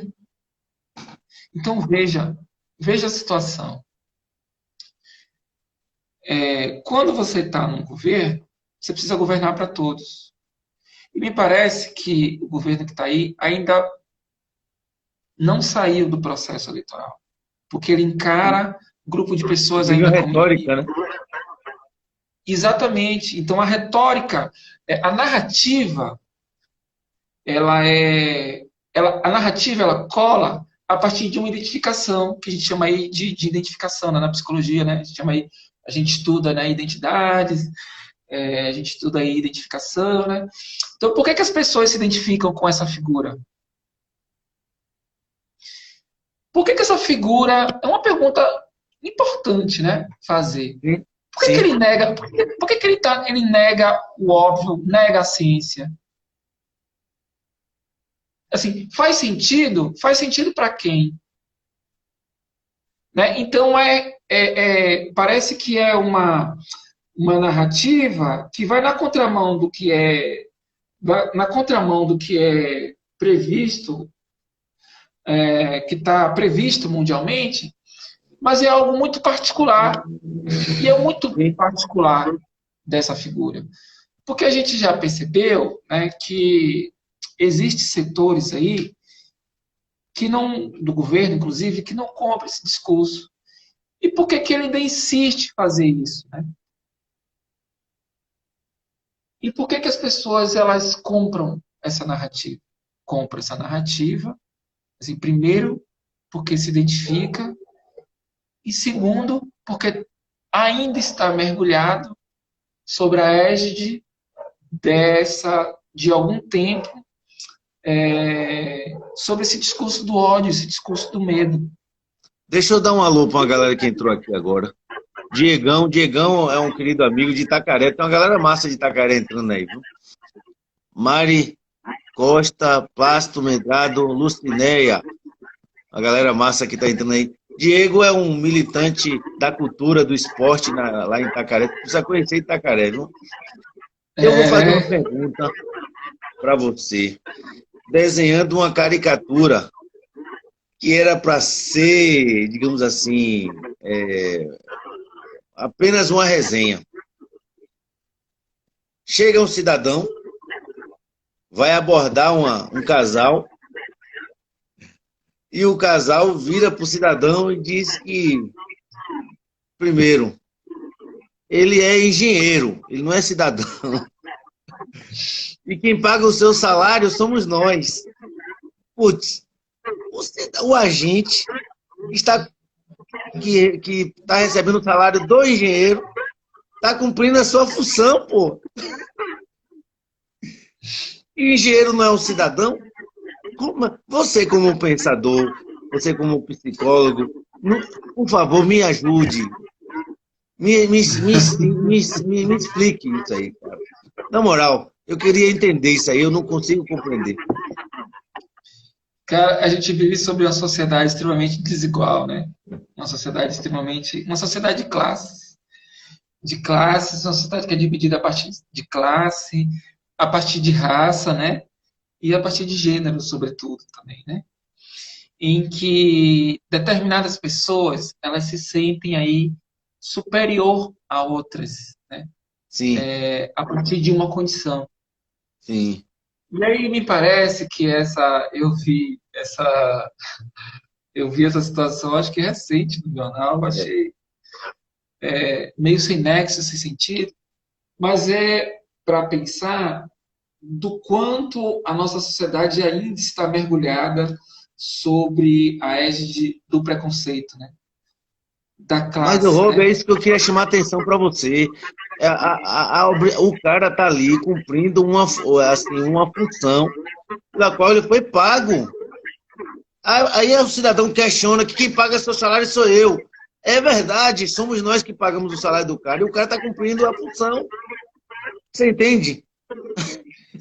Desautorização, né, do lugar do Estado, né, também desautorização, tem uma série de coisas aí, né, talvez essa pessoa, né, esse sujeito, ele esteja aí sobre uma... É claro que a gente precisa de mencionar também que esse momento de pandemia ele tem trazido várias consequências para a gente, né, várias condições emocionais. O povo está assustando? Não vou dizer que está assustando, mas assim, por exemplo, eu vi nas reportagens que liberaram a praia, todo mundo, assim, Rio de Janeiro, né? Todo mundo na rua, as praias todas lotadas, né? E parece que há uma negar isso. E aí uma coisa que você pediu assim, pô, olha, parece que se houve pandemia, sim, as pessoas estão negando que existiu, né? Em uma história, em algum momento da história do Brasil, a pandemia, né, não existiu. Parece que as pessoas estão vivendo como se não existisse pandemia. Então, isso também, Jefferson, é uma condição de negação, né? Assim, negar que a pandemia existe a essas alturas do campeonato é não suportar mais também, né? Uma Sim. dimensão de isolamento, né? Por uma série de questões, né? Por uma série de questões que se mistura aí a uma condição de uma população que é extremamente vulnerável, a uma condição de pessoas que realmente negam, né? E não têm o mínimo zelo e cuidado por aquilo que a gente estava falando anteriormente, que é essa condição de grupo, né? E uma pessoa que pensa como essa pessoa, né? Uma pessoa que pensa desse jeito, dessa forma, é uma pessoa que não tem o mínimo de cuidado com o outro, né? Com o trabalhador, que é trabalhador tanto quanto ela não sabe. Talvez ela não saiba, ela está numa condição de alienação que ela não sabe que a condição dela também é a condição de trabalhador. E sob essa condição também de trabalhador, ela humilha o outro trabalhador. Sim. Sem saber, sem conhecer dentro de um processo de alienação, sem saber que ela também está no mesmo patamar dele. Né? Então, ela está adoecida, né? Eu entendo aí que ela está adoecida, né? Que ela não compreende, né? Que ela está movida ali a partir do ódio, né? Dessa dimensão do ódio, né? Do desprazer, do desamor, para poder dizer coisas, né? Para aquele cara que está ali trabalhando, né? Ganhando seu dinheiro, né? E tudo mais. Ó, o Hans deu uma provocada boa aí, ó. Manda ver aí. Ser negro no Rio é ser vitorioso. A cada manhã lidar com racismo velado, né? E muito complicado. Vivo esse termos.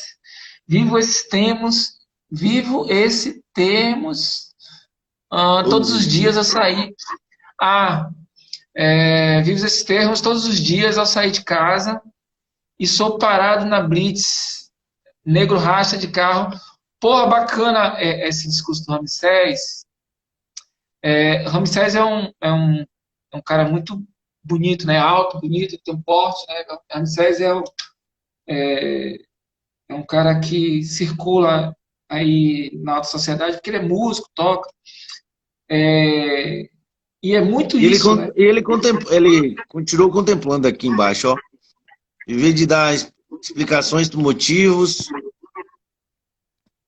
Viver de dar abordagem explicações interessante. Viver de dar explicações motivo de que fizeram o teu carro ser muito mais forte do que o outro. Que é isso, né? Me parece que não é autorizado a Ramsés andar com um carro bom em determinados lugares do Rio de Janeiro, em que ele tem que estar sempre explicando onde comprou o carro, de onde veio, o que ele faz, né, de onde ele comprou. Isso é uma violência sem tamanho, né? O estupro moral. É um estupro psicológico, é uma violência sem tamanho. É uma dimensão de sofrimento que, assim, porra, é como se dissesse assim, porra, mais um dia sair no Rio de Janeiro, eu preciso estar preparado, né, para uma abordagem policial.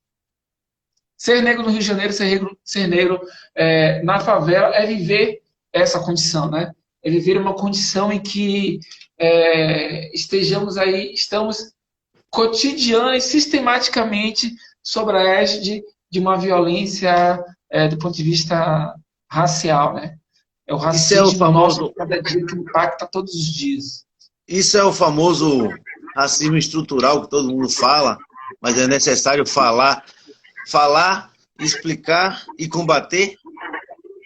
Racismo estrutural.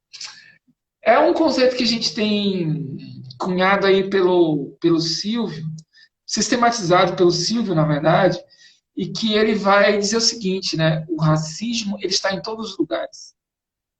O racismo está na política, na economia, na ciência, inclusive no conhecimento, na academia, na política, e basta a gente olhar ao nosso redor para perceber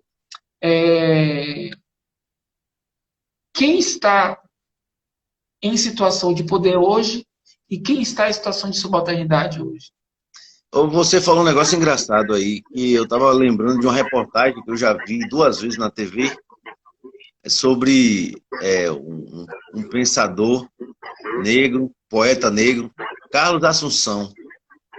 E ele disse o seguinte, ele disse que o espaço do negro foi, na poesia foi negado para o negro ocupar. E aí você vê na nossa poesia, na nossa literatura, o branco ocupando os espaços e os negros praticamente são raríssimos, né? Poetas, escritores negros e temos grandes nomes. E é negado a própria sociedade conhecer. Eu vim conhecer Carlos Assunção praticamente já velho, já. Mas era para se ler Carlos Assunção na infância, na pré-infância. Porque nos foi negado, né, Jefferson? A nossa história foi negada, né? Ilhéus, a gente sabe que foi palco também de grandes revoluções, né? Sobretudo os movimentos dos movimentos negros, Ilhéus, Santa Amaro, Salvador, Recôncavo foi um espaço de resistência muito forte também. E poucas pessoas sabem disso, né? E tem racismo Essas psicológico também? Isso tem um grande impacto psicológico, Jefferson, porque é uma dimensão que diz sobre o seguinte: se a gente não conhece a nossa história, a gente não se conhece.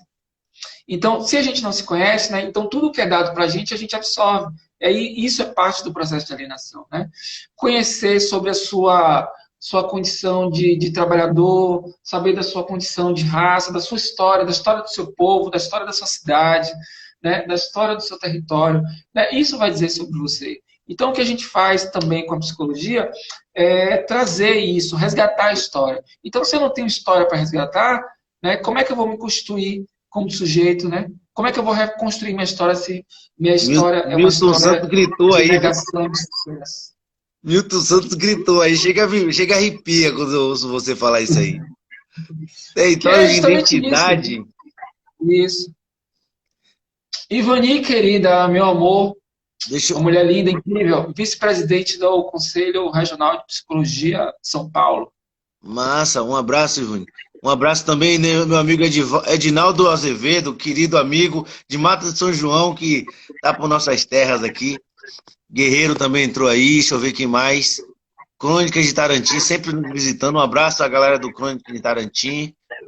Vilma Brício, um abraço, Vilma. Tá sempre. Vilma.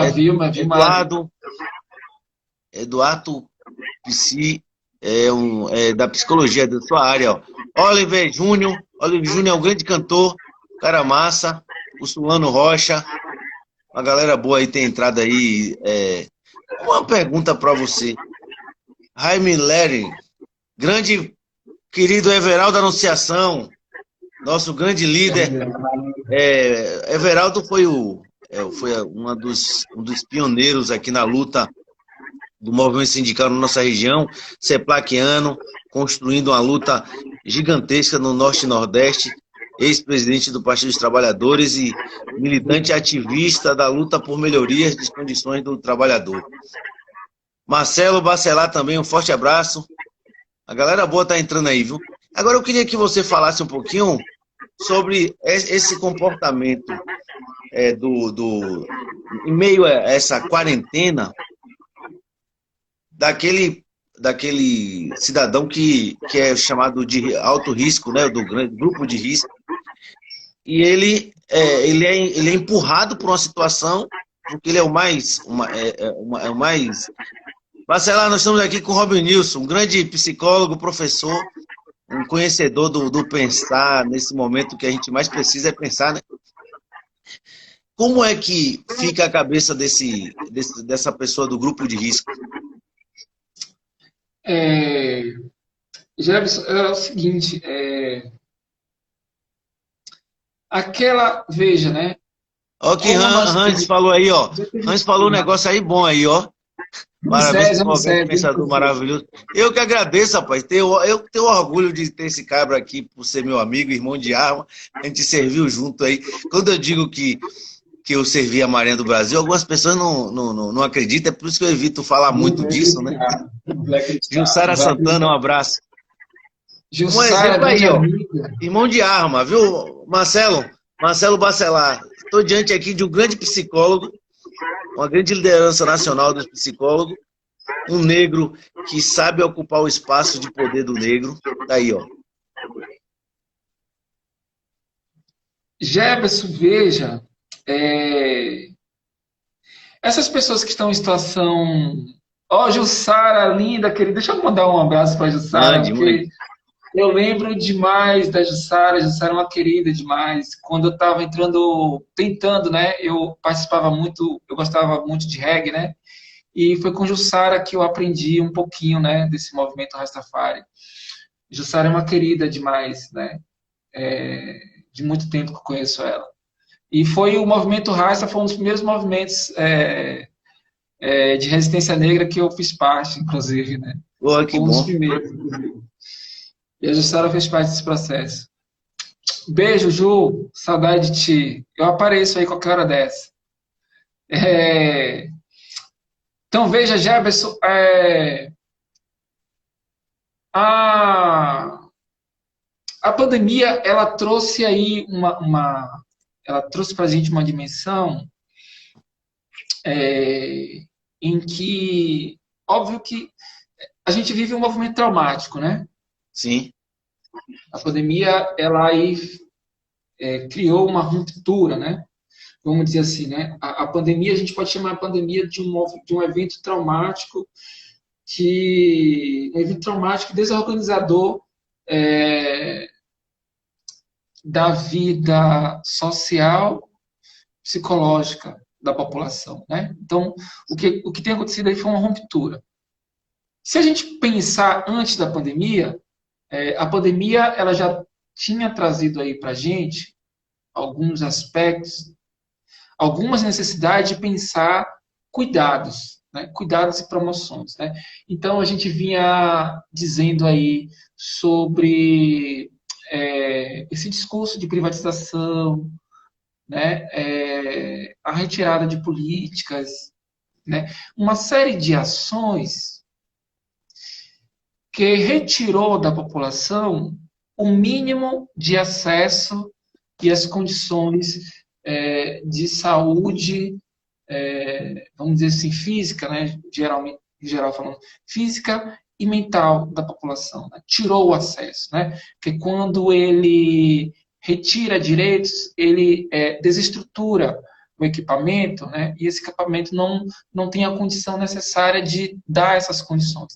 Então, o que foi que a pandemia fez, né? Com a pandemia, isso se aprofundou.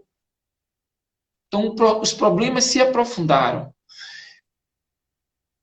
E quando esse, essa dimensão se aprofunda, nós temos aí um impacto direto na vida das pessoas e na vida em diversos sentidos. Sabe por quê? Porque eu vou dizer assim, aí o sujeito vai assim, olha, eu acho que eu tô com Covid, mas eu não vou lá. Ou então, eu acho que eu tô com Covid. Assim, vai, pô, eu vou ou não vou? Olha, eu tô com a febre aqui, eu tô com dor de cabeça ali, então eu não vou no posto de saúde, porque é capaz de eu pegar. Se eu não tô, é capaz de pegar, então o cidadão fica, né, naquele medo, naquela e coisa, também naquela situação. tem a consequência de. Então, como teve muitos profissionais da saúde pegaram logo no início, né?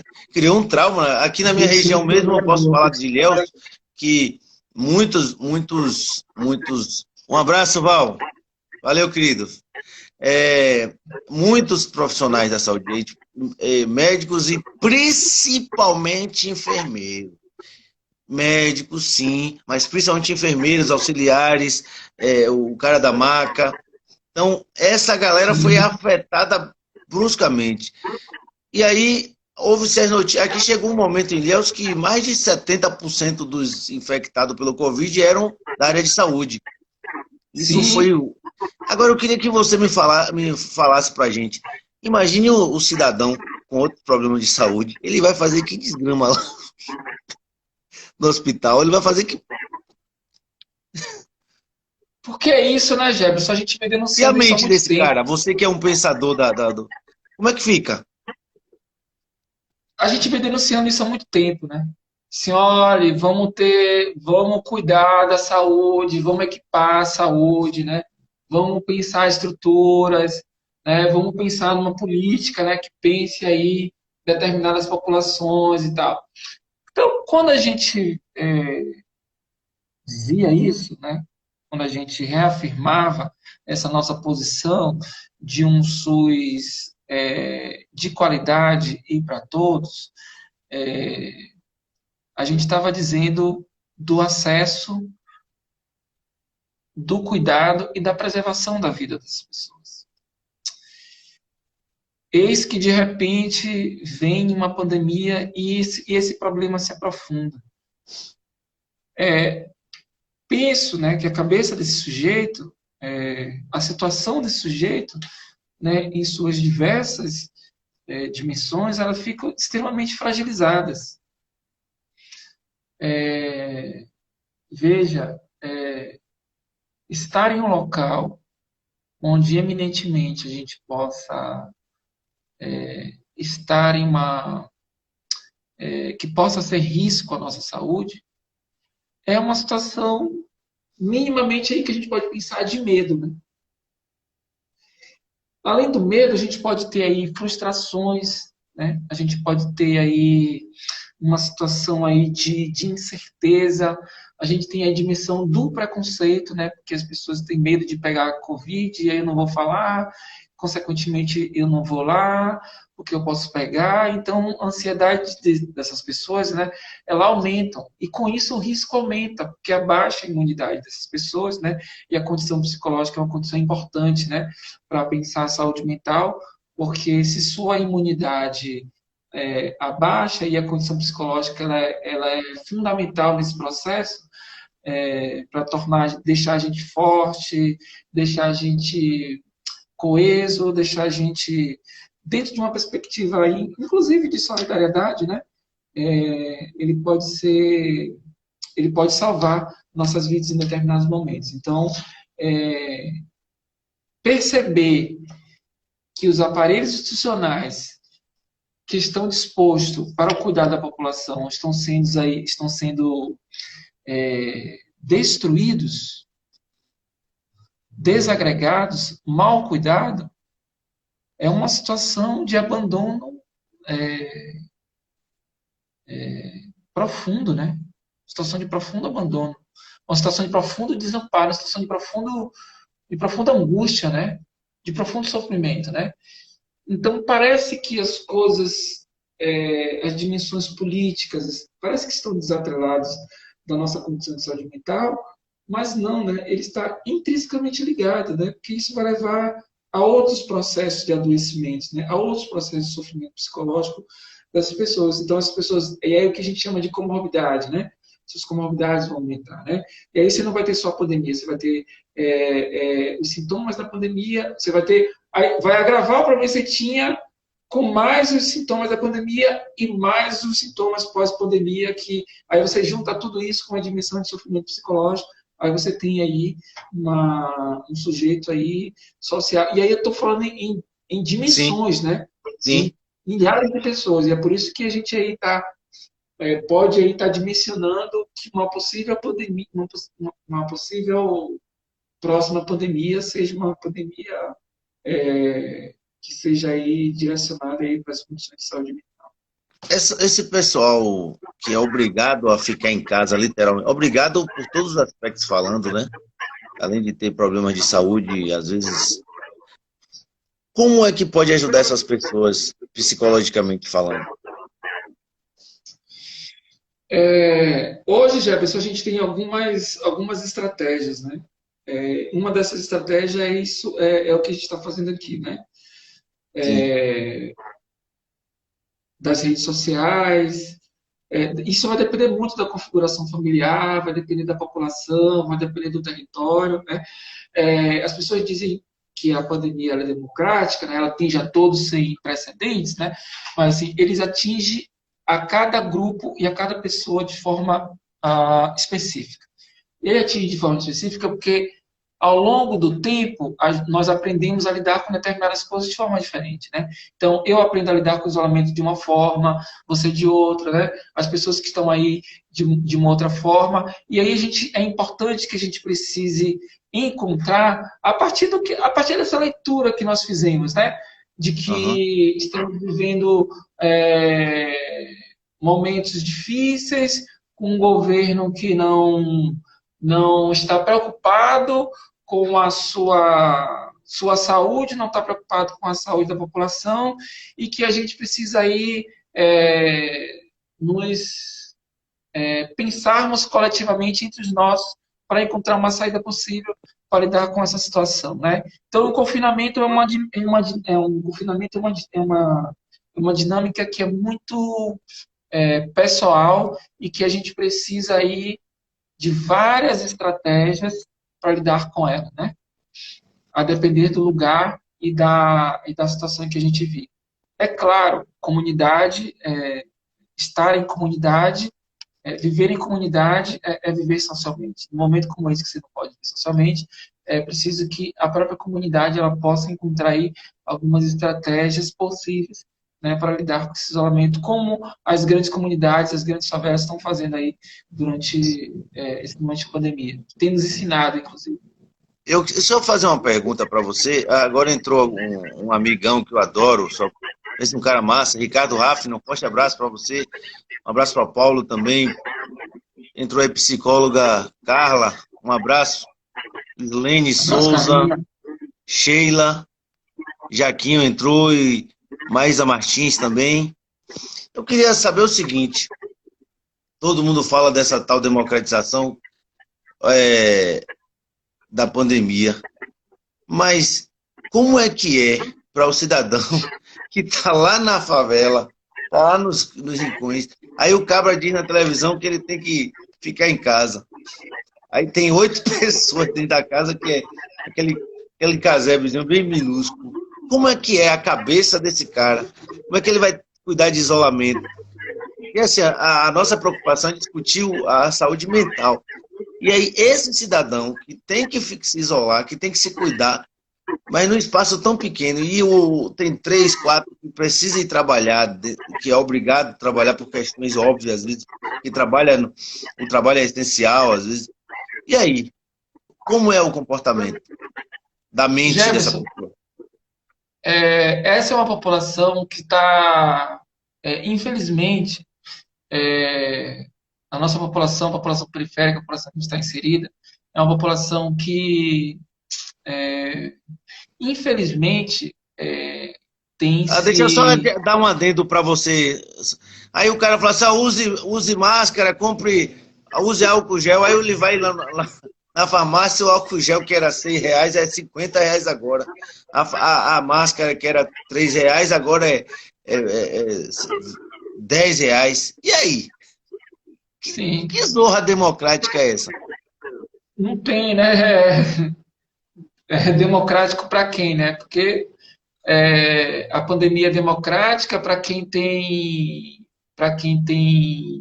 acesso, né? Quem tem dinheiro para comprar, quem está no seu prédio, quem tem condições, né? Acessíveis, né? E quem não tem, né? Essas pessoas é aí que o Estado deveria entrar, né, Jefferson? É aí que nesse momento que o Estado deveria e poderia entrar como um Estado que olha, né, para a sua população, que está ali para garantir a vida da sua população. Ora, se eu tenho uma população sem acessos aos bens básicos, não vou nem me avançar muito, né, que está aí sem os direitos fundamentais, não tem saúde, a saúde não chega, a educação também não,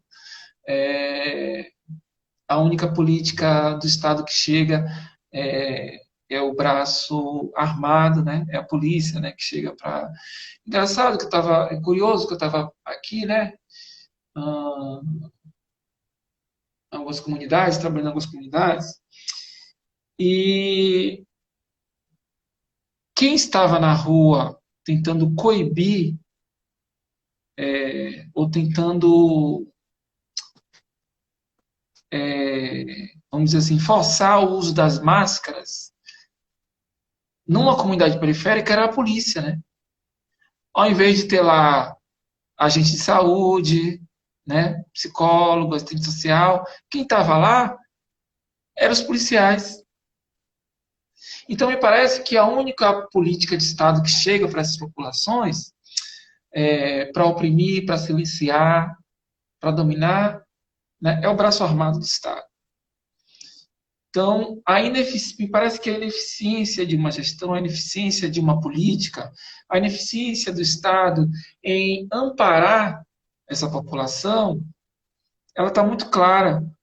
Né? Então, infelizmente, essa população do qual você citou é uma população que, infelizmente, historicamente, vive essa condição especial, entre outras condições.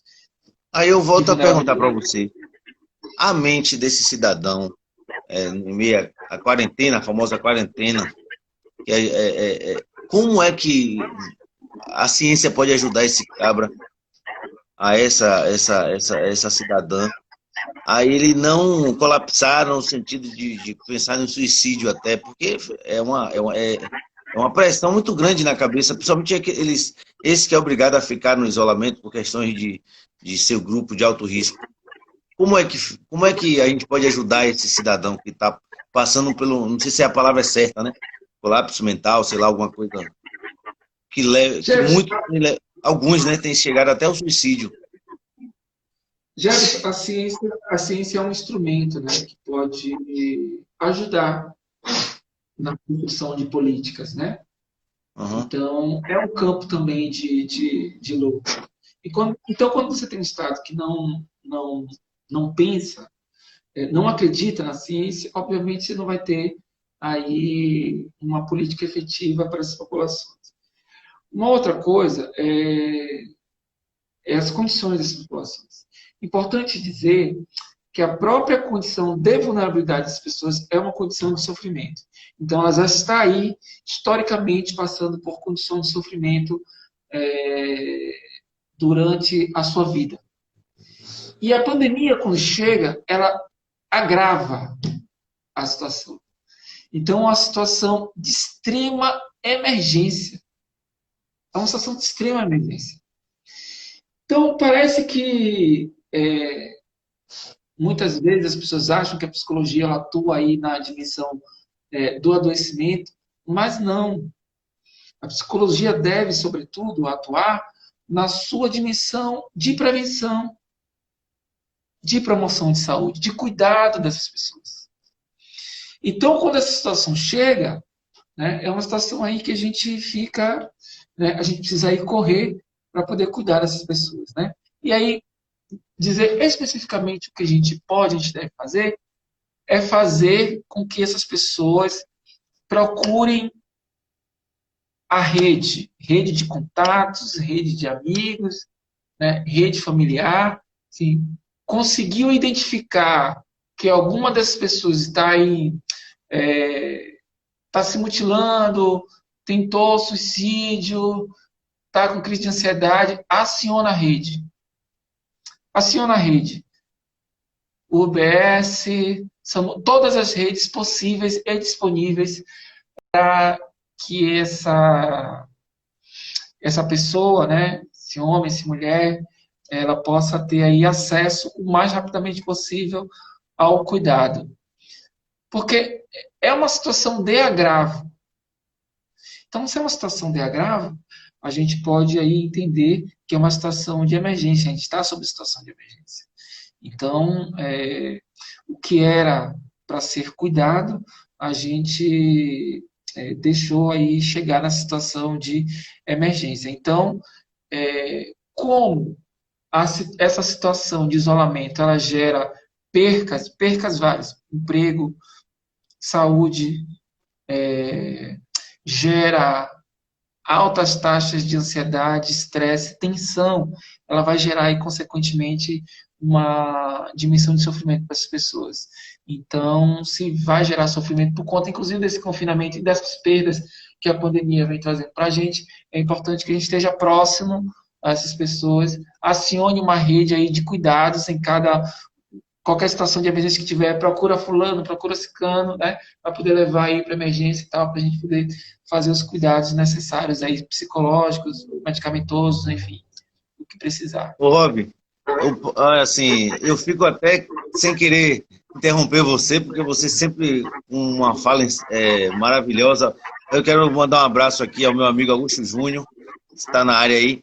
Teve um amigo Val aí, meu amigo Val deu uma provocada, e Paulo também falou uma coisa interessante. Ambos falou algo bastante de se pensar, né? Paulo disse que, infelizmente, uma parcela da população brasileira não está levando a pandemia a sério, na brincadeira, organizando festas, encontros.